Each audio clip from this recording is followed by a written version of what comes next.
बिस्मिल्लाहिर्रहमानिर्रहीम। अस्सलाम वालेकुम नादरीन, आप यूट्यूब चैनल देख रहे हैं। मैं इमरान खान हूँ। नादरीन, सबसे पहले और बड़ी ख़बर ये है कि बलूचिस्तान में जो ज़ियारत के शोहदा हैं जिन्हें सड़कों पर रखा हुआ था गुज़िश्ता एक हफ़्ते से ज़ायद हो गए, अब वहाँ पे हुकूमत और लवाहिकीन के बीच में मुआहदा तय पा गया।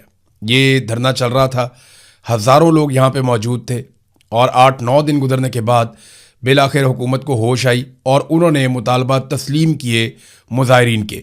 जो चीज़ें तय हो गई हैं वो मैं आपके सामने रख लेता हूँ। देखें, बड़े सादा सादा मुतालबात थे। जल्दी से मैं आपको मुतालबात बताता हूँ, फिर आपको बताता हूँ तस्लीम क्या कर लिया गया हुकूमत की जानिब से। नंबर 1, ज़ियारत वाक़े की तहकीकात के लिए बलूचिस्तान हाई कोर्ट के 2 जजों पर मुश्तमिल एक बाइख्तियार अदालती कमीशन कायम किया जाए। पहला मुतालबा ये था और ये कमीशन सानिया ज़ियारत के तमाम पहलुओं के बारे में शफाफ तरीके से तहकीकात करे और कमीशन जिसको भी ज़िम्मेदार ठहराए उनके खिलाफ बिला इम्तियाज़ कार्रवाई भी की जाए। तो बड़ा वाज़ेह तरीके से उन्होंने पहला मुतालबा रखा था। दूसरा मुतालबा था कि लेविस फोर्स बहाल की जाए, क्योंकि इनके बकौल जब से लेविस फोर्स को पुलिस में ज़म किया गया है उस वक्त से अमन व अमान की सूरत ख़राब हो गई। फिर एक मुतालबा किया गया कोयटा में, हरनाई में, ज़ियारत में, दुक्की में, पशीन, किला अब्दुल्ला, किला सैफुल्ला समेत इनसे जुड़े हुए तमाम इलाकों से मुसल्ला जत्थों का मुकम्मल सफाया किया जाए। फिर आखिरी मुतालबा था कि FC को शहरों से हटाया जाए और अगर अमन व अमान के क़याम के लिए उनकी ज़रूरत हो तो हर ज़िले के डिप्टी कमिश्नर के हुक्म के तहत मुकर्ररा मुद्दत के लिए किसी इलाके में उनकी तैनाती की जाए। बड़ा मसला यही है कि जो FC है या फ़ौज है वो जब शहरों के अंदर आती है तो शहरियों को प्रॉब्लम शुरू हो जाते हैं। वजह यह है कि फ़ौज कभी भी सिविलियन से डील करने के लिए ट्रेंड ही नहीं होती।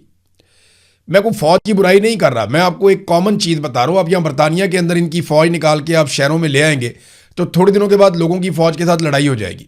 आप ये काम अमेरिका में करेंगे, वहाँ पे भी लड़ाई हो जाएगी। फ़ौज क्योंकि हमेशा कंटोनमेंट्स में रहती है, फ़ौज छावनियों में रहती है, फ़ौज जो है वो अपनी बैरक्स में रहती है या बॉर्डर्स में रहती है, उसकी ट्रेनिंग नहीं होती सिविलियंस को डील करने के लिए। तो जब भी अभी वो सिविलियंस के इलाकों में आते हैं तो वो समझ नहीं पाते उस इलाके के बारे में, उन लोगों के बारे में, उनकी ज़रूरियात के बारे में, उनके साथ डील कैसे करना, इन चीज़ों के बारे में। तो वहाँ तसादुम होता है हमेशा। तो इसलिए हर जगह से ये मुतालबा, ऐसा नहीं है कि ये लोग फ़ौज से नफरत करते हैं, वजह यह है कि फ़ौज की ये ट्रेनिंग ही नहीं है, वो इस काबिल ही नहीं है कि वो पब्लिक के बीच में जा सके। तो पब्लिक डीलिंग उनका करने का काम नहीं है। इसीलिए तो कायदे-आज़म ने भी कहा था कि आप सिर्फ नौकरी करेंगे और पॉलिसी नहीं बनाएंगे, पॉलिसी जो है वो सियासतदान बनाएंगे। बहरहाल जो मुआहदा हो गया उनमें जो चीज़ें तय पा गई हैं वो मैं आपके सामने अभी रख देता हूँ। नंबर 1 तो फौरी तौर पर जो जिस चौक के अंदर ये एहतजाज हो रहा था, जिस फाटक के पास, ये कोयला फाटक था, इसका नाम अब तब्दील कर दिया गया है और इसका नाम शोहदा ज़ियारत के नाम से मंसूब कर दिया गया और फौरी तौर पे इसका नोटिफिकेशन जारी कर दिया गया है। सानिया ज़ियारत की तहकीकात के लिए जुडिशल कमीशन तश्कील देने पर भी इत्तफाक कर लिया गया है और वज़ीर आला बलूचिस्तान की सरबराही में एक अमन व अमान की सूरत हाल पर अपोजिशन जमातों और मारे जाने वाले पुलिस एहलकारों के लवाहिकीन का एक मुश्तरका इजलास भी मुनक्कद किया जाएगा। मुआहदे के मुताबिक बलूचिस्तान के शहरी इलाकों में पुलिस फोर्स की इस्तेदाद, अफरादी कुव्वत और उनकी सलाहियतों में इजाफा किया जाएगा, उन्हें फैसिलिटेट किया जाएगा। देखिए, जब पुलिस को फैसिलिटेट करेंगे या पुलिस ताकतवर होगी तो फिर आप FC को वहाँ से निकालेंगे और उन्हें आप बॉर्डर पे ले जाएंगे जहाँ उनका काम है। लिहाजा ज़रूरी ये है कि पुलिस को आप मजबूत करें। यही काम खैबर पख्तूनख्वा में भी कहा जा रहा था लोगों की जानिब से, इवन पुलिस की जानिब से भी। फिर ये भी कहा गया कि जो लोग शहीद हुए हैं इन पुलिस एहलकारों को पॉलिसी के तहत शहीद करार दिया जाए, लवाहिकीन की कफालत की जाए, बच्चों की तालीम और मुआवजा जो है पॉलिसी के मुताबिक वो फराहम किया जाए और जो भी इनके ड्यूज़ बनते हैं वो इन्हें फौरी तौर पे जारी किए जाए। ये बहुत ज़रूरी है कि ये सब किया जाए, क्योंकि बाज़ औक़ात जो पिसे हुए तबकात हैं या गरीब पुलिस वाले हैं उनके साथ वैसा सलूक नहीं होता जो दूसरे शोहदा के साथ होता है। तो ये भी उनका एक मुतालबा था, ये फौरी तौर पे पूरा होना चाहिए। तो नाज़रीन, ओवरऑल हुकूमत ने अब मुतालबा तस्लीम कर लिए। ये पहले दिन कर लेते तो इतने दिनों तक शोहदा की लाशें सड़कों पर तो ना पड़ी रहती। बहरहाल देर आए दुरुस्त आए, हुकूमत ने मुतालबा तस्लीम कर लिए। पहले ये ढिटाई पे उतरे हुए थे कि जी हम बात नहीं मानेंगे, हम इसका जुडिशल कमीशन नहीं बनाएंगे, हम इसके ऊपर कोई इंक्वायरी नहीं करवाएंगे, हम जो है वो शोहदा का जो उनका इज़्ज़त और उनकी जो तकरीम है वो उनको नहीं देंगे, लवाहिकीन की बात भी नहीं सुनेंगे। लेकिन वो लोग डट गए।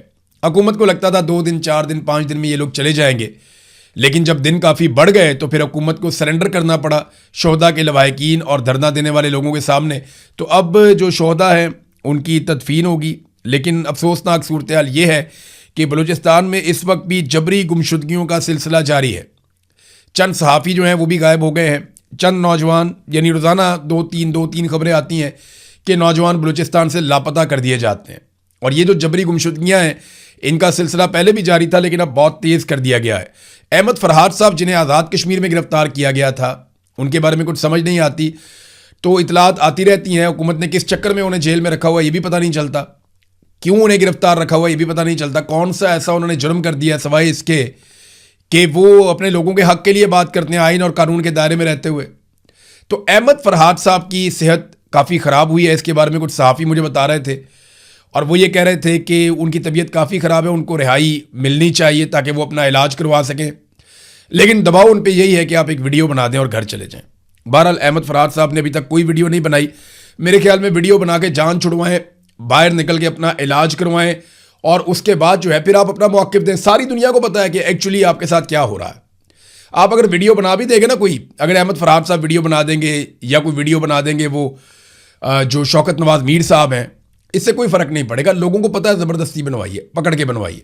इंसान लोहे का तो नहीं बना हुआ होता, इंसान कोई बहुत मजबूत, कोई स्टील का बना हुआ तो नहीं होता। आप मुझे दे दें कोई भी एक जर्नैल और दें मुझे एक हफ्ते के लिए, मैं वीडियो रिकॉर्ड करवा दूंगा उससे। जो वीडियो आप कहेंगे मैं रिकॉर्ड करवा दूंगा। यहाँ तो लोग 4-4, 5-5 महीने गायब कर दिए जाते हैं ना, तो आप दें कोई बंदा, उसे वीडियो रिकॉर्ड कर देगा। इंसान को आप मारते रहें, एक वक्त आता है आप उसकी फैमिली को भी मजबूर करें, आप सबको मजबूर करें, आप उसके बच्चों को मजबूर करें, तो अल्टीमेटली आदमी टूट जाता है। तो उससे वीडियो बनवाई जा सकती है। ये बहुत मुश्किल होता है, मैं जानता हूं कितना मुश्किल होता है। अहमद फरहाद साहब इस मुश्किल से इस वक्त गुजर रहे हैं, शौकत नवाज मीर साहब भी इस मुश्किल से इस वक्त गुजर रहे हैं। मैंने इसका सामना किया, मैं इसलिए जानता हूं।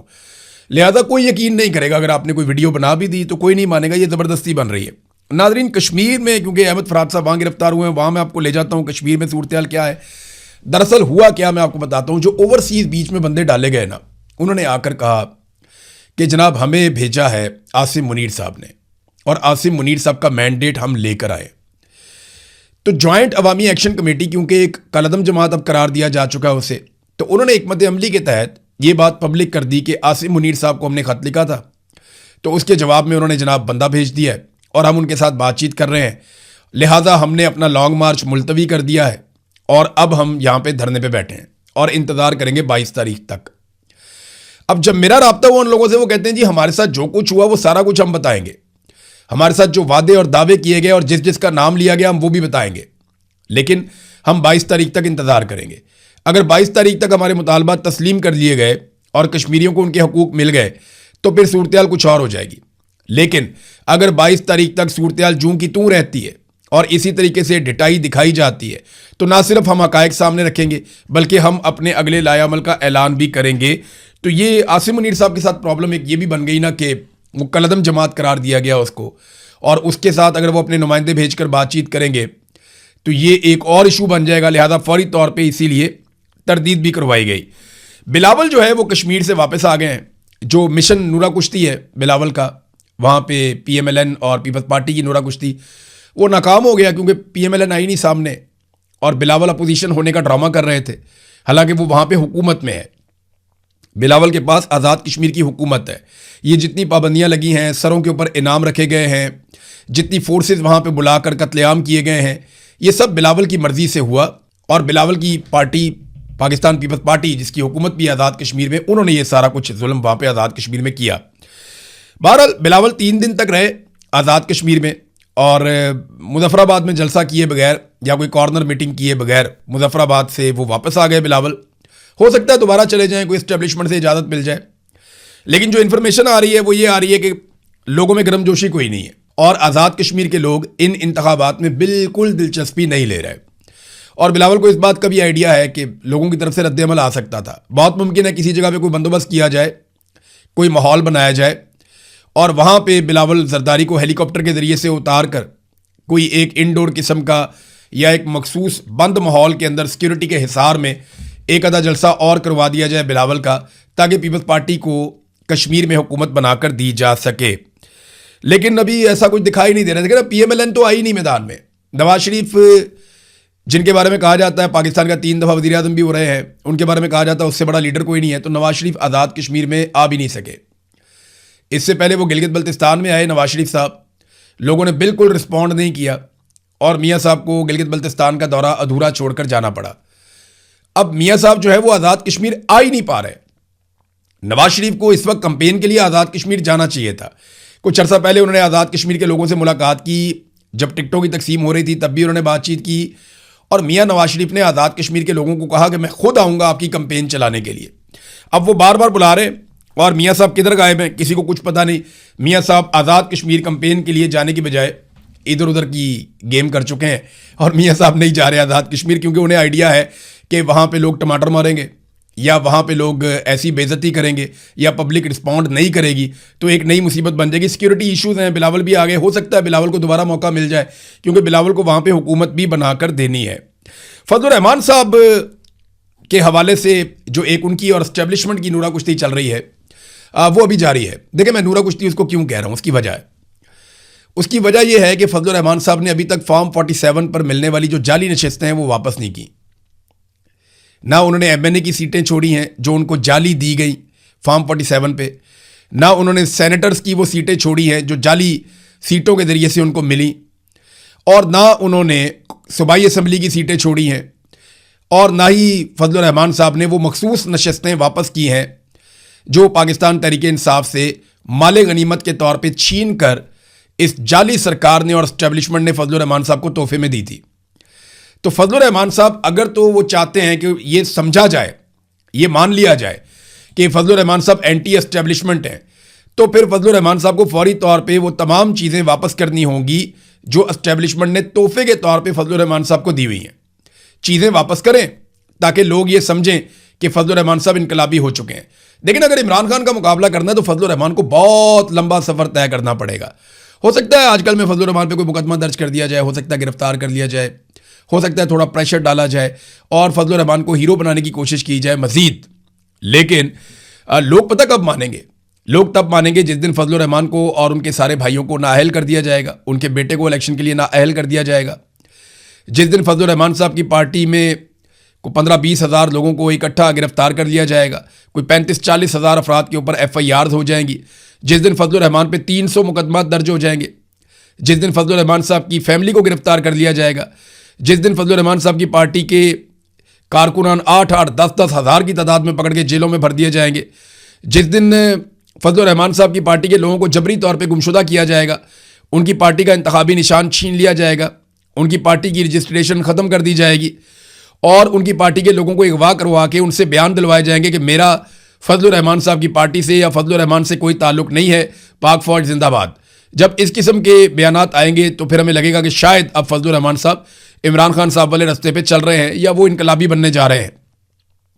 जिस दिन फजलुर रहमान समेत उनकी सीनियर क़यादत सारी की सारी जेल में चली जाएगी ना, जब फजलुर रहमान साहब को जेल में बिल्कुल ऐसे रखा जाएगा जैसे एक कैद तन्हाई है, फजलुर रहमान साहब किसी को मुलाकात नहीं कर पाएंगे, ना उनकी आप तस्वीर देख पाएंगे, ना आप उनकी वीडियो देख पाएंगे, ना आप फजलुर रहमान साहब का कोई आवाज़ सुन पाएंगे, तो फिर ऐसा महसूस होगा कि जैसे फजलुर रहमान साहब अब इनकलाब के रास्ते पे चले।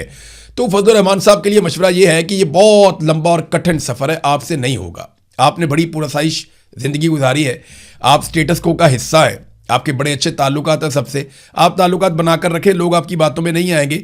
ये नूरा कुश्ती कुछ भी नहीं बेचती। अगर आपने इमरान खान बनना है तो इमरान खान वाली कुर्बानियाँ आपको देनी पड़ेंगी। नंबर 2, अगर आप ये कहते हैं कि आप इनकलाबी बन गए हैं तो मिलिट्री एस्टेब्लिशमेंट की तरफ से दिए गए तोहफे यानी फॉर्म 47 की सारी सीटें, चाहे वो सेनेट की हैं, कौमी असम्बली की हैं, सूबाई असम्बली की हैं या मखसूस नशिस्तें, वो सारी नशिस्तें आप वापस करें और साथ ही साथ आप 26वीं और 27वीं आईनी तरमीम के लिए और पाकिस्तान में रजीम चेंज ऑपरेशन करने के लिए इमरान खान साहब से और पूरी कौम से माफ़ी मांगें। तो फिर तो फजलुर रहमान साहब बात बन जाएगी। देखिए, फजलुर रहमान साहब की जगह जो असल में बंदा लड़ाई लड़ गया ना, वो जावेद हाशमी साहब हैं। जावेद हाशमी साहब को गिरफ्तार किया गया, 79 साल उनकी उम्र है, यानी 80 साल के होने वाले हैं। उनकी सालगिरह का दिन था और जिस दिन उनकी सालगिरह थी उस दिन जावेद हाशमी साहब को उनके घर से गिरफ्तार किया गया। ये आदमी वाकई अपने ज़मीर का कैदी है, ये वाकई एस्टेब्लिशमेंट का बागी है और मुज़ाहमत का एक मीनार है। जावेद हाशमी। आप देखें ना, नवाज शरीफ कितना बदकिस्मत है। इस आदमी ने, नवाज शरीफ जब मुल्क छोड़ के चला गया डील करके परवेज मुशर्रफ से, तो ये आदमी तब भी डटा रहा, ये खड़ा रहा नवाज शरीफ के साथ, इसने लंबी जेलें काटी।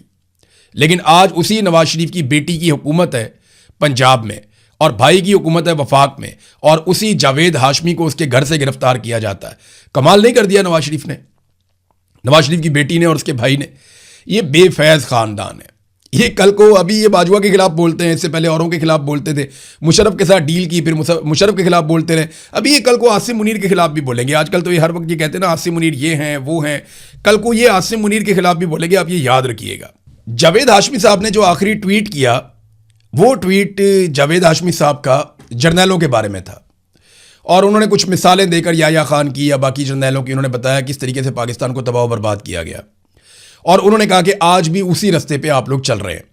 तो उसके बाद अचानक से फिर गिरफ्तारी के लिए सारा सिस्टम मुतहर्रिक हो गया और बिलाखिर जावेद हाशमी साहब को गिरफ्तार कर लिया गया। अगर कोई इस वक्त इनकलाबी है तो जावेद हाशमी है, मौलाना फजलुर रहमान नहीं है।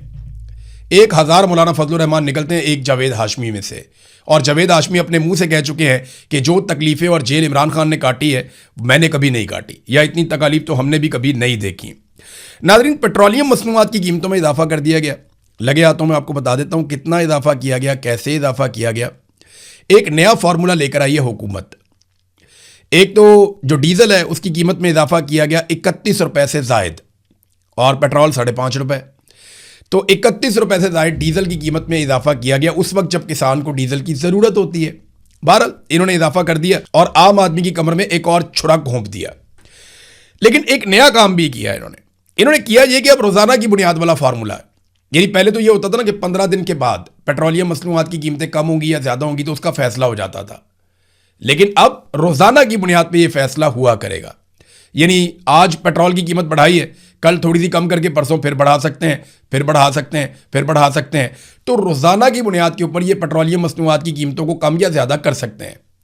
और ये करते हुए उन्होंने कहा जी हमने अवाम के ऊपर कोई बोझ नहीं डाला। और जब ये वुज़रा प्रेस कॉन्फ्रेंस कर रहे थे ना, तो उस वक्त सामने जो लोग बैठे हुए थे वुज़रा की प्रेस कॉन्फ्रेंस में, उनकी शक्लें सहाफ़ी भी नहीं पहचानते। आप अंदाज़ा करें कि 2 वज़ीरों ने प्रेस कॉन्फ्रेंस की और यहां पे अली परवेज़ मलिक थे और अता तारड़ थे। ये 2 लोग प्रेस कॉन्फ्रेंस कर रहे हैं और इनकी प्रेस कॉन्फ्रेंस में सामने ऐसे लोग बैठे हुए हैं जिन्हें कोई पहचानता ही नहीं है, यानी उनमें से कोई जर्नलिस्ट नहीं है। इस्लामाबाद के जर्नलिस्ट से मैंने पूछा, मैंने कहा ये कौन लोग हैं? उन्होंने कहा यार पता नहीं, ये कोई मुलाजिम है किसी महकमे के, इनको लाके यहाँ बैठा दिया है और सहाफ़ियों के बगैर ही इन्होंने प्रेस कॉन्फ्रेंस खड़का दी है। यानी अब ये सहाफ़ियों से भी डरना शुरू हो गए, इनके ये हालात हो गए। तो अपने चंद बंदे छोटे मोटे बुला के तो इन्होंने ये प्रेस कॉन्फ्रेंस कर दी, जनाब अब रोजाना की बुनियाद के ऊपर हम पेट्रोलियम मसनूआत की कीमतें बढ़ाएंगे, आम आदमी के ऊपर हम बोझ नहीं डाल रहे। ये एक तरफ दावा, और दूसरी तरफ लेवी कितनी है? 80 रुपए। 80 रुपए तो इजाफी लेवी वसूल कर रहे हैं, बाकी टैक्सेस अलग हैं, और कह रहे हैं कि हम आम आदमी पे बोझ नहीं डाल रहे टैक्सों का। तो ये क्या डाला हुआ है अपने आम आदमी के ऊपर? तो अब ये करेंगे ये कि आलमी मंडी में जैसे ही थोड़ी सी कीमत बढ़ेगी ना, उसी दिन पाकिस्तान में बढ़ा देंगे, और जैसे ही आलमी मंडी में कीमत कम होगी ना, तो ये कहेंगे जी 15 दिन बाद पेट्रोल आएगा, हम कम करेंगे। यानी 1.5 महीने का स्टॉक हमारे पास पड़ा हुआ है। तो ये करेंगे वही जो ये पहले से करते आए। कीमत बढ़ानी है तो एकदम बढ़ाएंगे, कम करनी है तो बहुत दिन बाद कम करेंगे, और आवाम की जेब के ऊपर डाके डालेंगे। रोजाना की बुनियाद पे इसलिए कर रहे हैं कि जब ये 15 दिन बाद करते हैं ना तो खबर बन जाती है। रोजाना करेंगे तो आहिस्ता आहिस्ता लोग आदी हो जाएंगे कि यार ये तो रोज का काम है, ये कभी बढ़ा देते हैं कभी कम कर देते हैं, तो हम इसके ऊपर क्या खबर करें। तो इन्होंने एक नया फॉर्मूला इसीलिए ये लेकर आए हैं कि खबर ना बने, पैसा ज़्यादा इकट्ठा हो, और पेट्रोल की कीमत जब कम करें तो वो देर से करें, और जब बढ़ाएं तो वो फौरी तौर पे बढ़ाएं। मुराद सईद का एक ट्वीट आया नादरीन, उसमें जो लुब्बे लुबाब है ना वो ये है कि हम ये समझते थे कि इस वक्त जो हुकूमत बनी हुई है खैबर पख्तूनख्वा में, सवेला अफरीदी की या मीना खान अफरीदी या बाकी लोग जितने भी हैं, शाहिद खटक वगैरह, ये सब लोग, ये मुराद सईद की टीम है, हमें ये लगता था।